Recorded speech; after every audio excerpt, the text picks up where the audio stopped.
बहुत सारे मित्र जो मेरा प्रवचन सुनते हैं तो मुझे प्रेम भी करते हैं, तो कभी मिलने की भी आकांक्षा रखते हैं। वो कहते हैं कि स्वामी जी आपसे मिलन कहाँ हो सकता है, मिलना चाहता हूँ। तो इसमें अगर मैं इस तरह का प्रवचन करता होता, जो फुल टाइम यही करते हैं, वो घर बार सब त्याग दिए हैं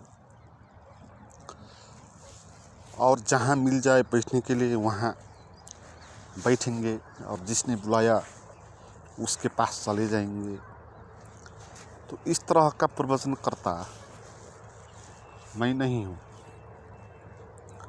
क्योंकि मैं प्रवचनों को इस तरह नहीं लेता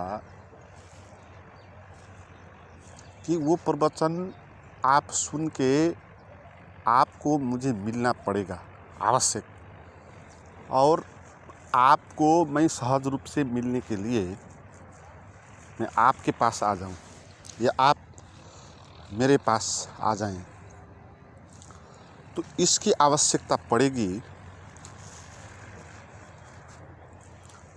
तो ये प्रवचन ने काम नहीं की, फिर ज्ञान ही काफ़ी नहीं, फिर आपको आँख भी आवश्यक है। अब आप किसी भी गुरु से मिलने में आप क्या देखते हो? आँख से देखते हो, और चीज़ तो आप देख नहीं सकते गुरु का, और देख सकते हैं तो वहीं से आप देख सकते, क्योंकि गुरु के भीतर जो और चीज़ है उसको देखने के लिए, जानने के लिए आप वहीं से भी सक्षम हो सकते हैं। क्योंकि भीतर के गुरु को देखने के लिए बाहर की आँख आवश्यक नहीं होगी, बाहर का शरीर आवश्यक नहीं होगा। तो बाहर का शरीर को देखने के लिए उसके पास जाना आवश्यक नहीं होगा। आप भीतर के आँख से भीतर के गुरु को देखेंगे तो आपको गुरु से मिलन हो जाएगा। और गुरु से मिलन होने का अर्थ ये क्या है कि आपको खुद से मिलन हो गया, आपने वो चीज़ जाना जो गुरु के भीतर था। मगर फिर भी गुरु और शिष्य का मिलन हो जाना, भेंट होना, ये भी आवश्यक तो नहीं है, मगर प्रीतिकर है, होना चाहिए। क्योंकि आमने सामने बैठकर बातचीत हो सके, गुरु भी उसके आँख में झांक के उसके भीतर प्रवेश करके उसको देख सके कि उसकी स्थिति क्या है, तो लाभपूर्ण है, मगर अनिवार्य नहीं है। तो इसकी स्थिति ऐसी होने के कारण मैंने अभी आपके पास जाने की या आपको बुलाने की ऐसी योजना नहीं है, क्योंकि मेरे पास कुछ काम होते हैं। मैं यूनिवर्सिटी का प्रोफेसर हूँ, तो इसलिए मैं वहाँ का कर्तव्य भी निभाता हूँ, तो समय वहाँ भी देता हूँ। मगर फिर भी ये इतना बड़ा काम तो है नहीं कि आपको मैं समय ही दे नहीं सकूँ, ऐसा भी नहीं। जब चाहे मैं आपके पास आ सकता हूँ, किसी के पास भी। अगर वो शुद्ध मन से, सच्चे हृदय से पुकारेगा तो मुझे उसके पास आने में कोई दिक्कत होगी नहीं, मगर ये अनिवार्य भी नहीं है।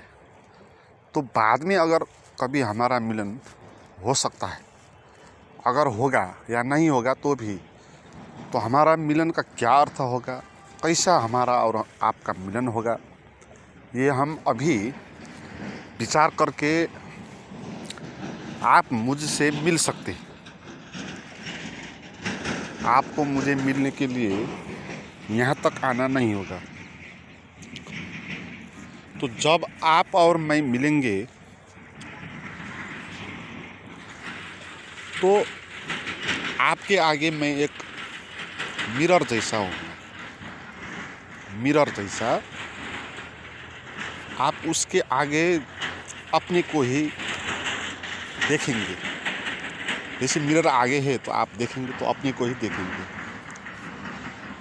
तो ऐसा है, हमारी आदत है ना, हम परसेप्शन में जीते हैं। हम किसी भी चीज़ को देखने में वही चीज़ हो जाते हैं, या उसको हम एक आईना बना लेते हैं, मिरर बना लेते हैं, है ना। हम जिस चीज़ को देखते हैं उसमें खुद को ही देखने की हमारी हैबिट है, इसलिए हम हर चीज़ को मिरर बना लेते हैं।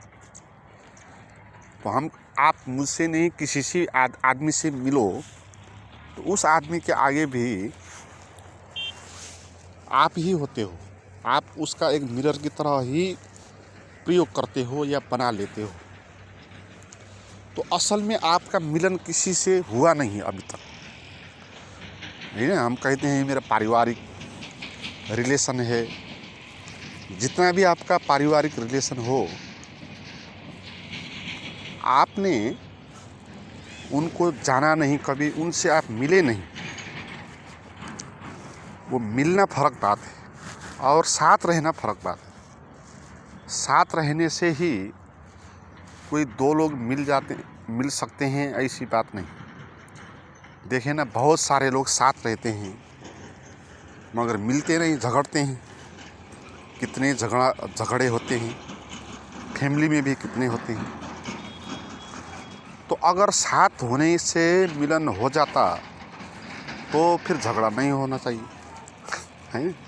तो इसलिए भौतिक रूप से साथ गुरु से होने से आपको कुछ लाभ नहीं होगा,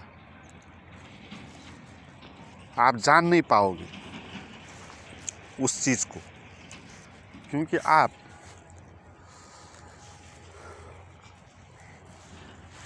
गुरु के आगे भी खड़े ही रहेंगे ना, आप जैसे है वैसे। तो आपके भीतर का अहंकार होगा, आपकी धारणाएं होगी, मान्यताएं होगी। उन मान्यताओं और धारणाओं से आप देखेंगे, ऐसे ही आप देखेंगे। तो भी जब आप मेरा शरीर देखेंगे तो उसका जो पिक्चर होगा वो आपके रेटिना में स्थापित होगा और वहाँ से नाप के थ्रू ब्रेन तक जाएगा और ब्रेन उस दृश्य को, उस पिक्चर को कैप्चर कर लेगा, उसको वो देखेगा। तो इतना होगा। और इसमें कुछ नहीं हुआ, आपके आँख ने इस दृश्य को कैप्चर किया, तो ये दृश्य भी आँख का ही था। तो ब्रेन ने उसको जाना, तो कुछ बात वहाँ हुई नहीं ज़्यादा महत्वपूर्ण, क्योंकि ऐसा तो हो रहा होता है ना हर वक्त। हम किसी जानवर को भी देखते हैं तो वहाँ पर भी वही बात हो रही होती। आँख हमारी उस दृश्य को कैप्चर कर लेती और ब्रेन उसको देख पाता, और इससे ज़्यादा कुछ होता नहीं। हम उस जानवर को जान नहीं पाते इतने से, उसके भीतर प्रवेश कर नहीं पाते, कि भीतर से हम देख नहीं पाते कि वो जानवर क्या है। आँख जो देखेगी बाहर के त्वचा को देखेगी। तो आप भी जो मुझे देखेंगे, मिलेंगे, तो आँख से मिलना चाहते होंगे तो त्वचा तक ही आप जान पाएंगे। तो आप कुछ ज़्यादा देखना चाहेंगे गुरु में, तो आप आँख बंद करके ही देख पाते।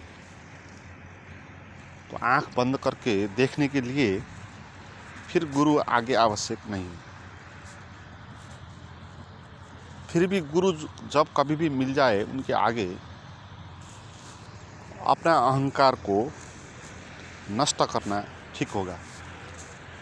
वहाँ अकड़ के बैठ जाना या अपनी बात, अपनी चर्चा खुद कर लेना, अपने को ही ज्ञानी साबित कर लेना, इस तरह कहना कि मैं जानता हूँ इतना इतना तो फिर भी इतना बच गया, इस तरह की बात करना एक मित्र के साथ हो सकता है, और गुरु भी मित्र हो सकते हैं। गुरु के लिए कोई भी परेशानी नहीं है। गुरु आपका गुरु बनना चाहता नहीं है, वो तो बाध्यता है कि बनना पड़ता है।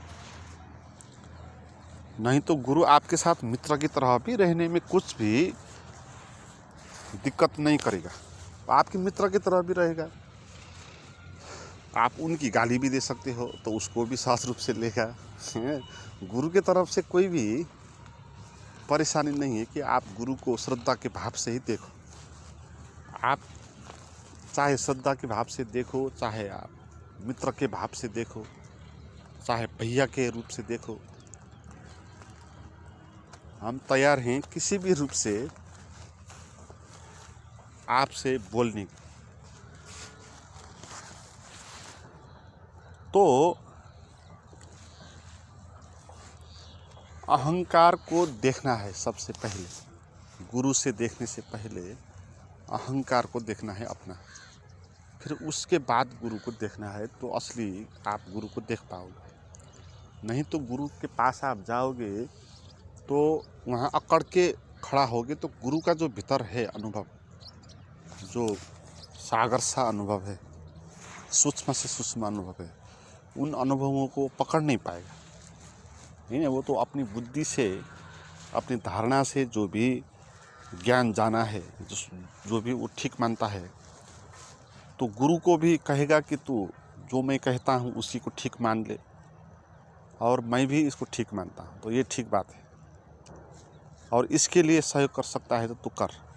मगर क्या ठीक है वो शिष्य को पता है। तो इस तरह गुरु के पास आप जा नहीं सकते। वह जाते हैं तो वो गुरु नहीं रहा, फिर वो आपका मित्र हो सकता है। आप उसके साथ ऐसी बात कर सकते हो कि मुझे कुछ पता हो गया, कुछ नहीं हो गया, फिर और मित्र भी समझ लेगा आपको कि आप बहकी बात कैसे करता है, तो आपको सपोर्ट करेगा, आपको संभालेगा, आपको गले लगाएगा। तो मित्र का रिलेशन भी अच्छा रिलेशन है। इसका अर्थ ये नहीं है कि आपको किसी भी आदमी से निरअहंकारी होकर ही रहना है। निरअहंकारी होकर रहना तो केवल गुरु के पास है। दूसरे के पास निरअहंकारी रहोगे मगर वो तो अहंकार में रहेगा, तो इसलिए बात नहीं बन पाएगी, आपको लूट लेगा। क्योंकि आप निरअहंकारी, आप पूरे हुए भी नहीं, आप मध्य में हो। तो इस वक्त आपको अहंकार के रूप में रहना ही ठीक है दूसरे के साथ, मगर सत्य के साथ, गुरु के साथ, ज्ञान के साथ, प्रेम के साथ, सौंदर्य के साथ जब हम रहेंगे, वहाँ हम ऐसे रहेंगे जैसे हम खुद एक दृश्य हैं। हम किसी को मिरर नहीं बनाएंगे, अस्तित्व को हम जैसा है वैसा दिखा देंगे। इसीलिए गुरु के पास आप जाएंगे, आप रोएंगे तो भी ठीक है, तो गुरु एक मिरर के रूप में ही रहेगा। गुरु साक्षी के रूप में रहेगा। आप चिल्लाएंगे तो गुरु उसका साक्षी हो जाएगा, आप हंसेंगे तो भी गुरु उसका साक्षी ही होगा, कुछ नहीं कहेंगे तो भी गुरु, गले मिलेंगे तो वो भी गले मिल जाएगा। तो गुरु एक साक्षी की तरह होता है ना। गुरु यानी एक साक्षी, जिसके आगे हम जो कुछ भी कर सकते हैं, वो आधार है। तो अगर आपको उस पर विश्वास हो, श्रद्धा हो, तो आपके भाव और वृत्तियाँ मिट जाएंगी और आप भीतर के उन सूक्ष्म अनुभवों को अनुभव करेंगे। तो वो जीवन का स्वाद, आप जीवन का सौंदर्य का आप महसूस करेंगे। मित्रों, आज के लिए इतना ही। Thank you.